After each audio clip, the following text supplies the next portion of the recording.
যে কোনো গাছের প্রধান তিনটে খাবার নাইট্রোজেন, ফসফরাস এবং পটাশ, যাদের আমরা এনপিকে বলে থাকি। এনপিকে ছাড়াও কিছু মাইক্রোনিউট্রিয়েন্টস আছে যা গাছের জন্য খুবই গুরুত্বপূর্ণ। আমরা না বুঝে গাছকে ভুল সময় ভুল খাবার দিয়ে থাকি।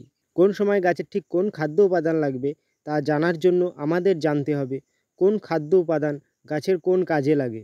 গাছের বৃদ্ধি, ফুল ফল গঠন, রোগ প্রতিরোধ, এই মাইক্রো ও ম্যাক্রো উপাদানগুলির ভূমিকা কী তা সবার আগে জানতে হবে। তবেই আমরা সঠিক সময় সঠিক খাবার দিতে পারবো। আজকের ভিডিওতে গাছের প্রধান খাবার এনপিকে অর্থাৎ নাইট্রোজেন, ফসফরাস ও পটাশের কাজ সম্পর্কে আলোচনা করব এবং কোন রাসায়নিক সারে এই উপাদানগুলি পাবো তা জানাবো। আপনারা যদি এর অর্গানিক বিকল্প জানতে চান কমেন্টে জানাবেন, অবশ্যই ভিডিও পাবেন। সবার প্রথম আমরা জানবো এন অর্থাৎ নাইট্রোজেনের কাজ সম্পর্কে।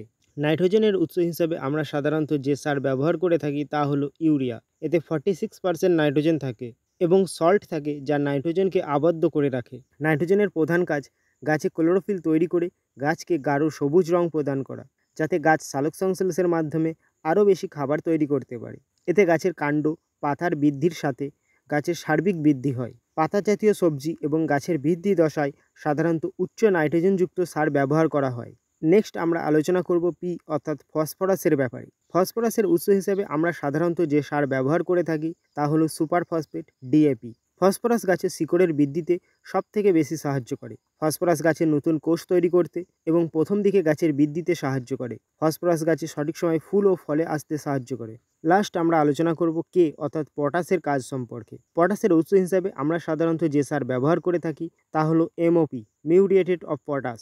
পটাশ গাছের নাইট্রোজেন শোষণে সাহায্য করে এবং নাইট্রোজেনের কার্যকারিতা বাড়ায়। নাইট্রোজেনের মতন পটাশও পাতার ক্লোরোফিল তৈরি করতে সাহায্য করে। পটাশ গাছের রোগ প্রতিরোধ ক্ষমতা, খরা সহিষ্ণুতা বৃদ্ধি করে, গাছকে মজবুত করে তোলে।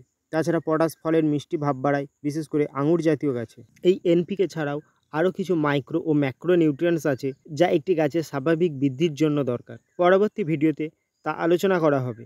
আর আপনারা যদি এই সব রাসায়নিক সারের জৈব বিকল্প চান তাহলে তাড়াতাড়ি কমেন্ট করুন অর্গানিক লিখে। See you in the next video.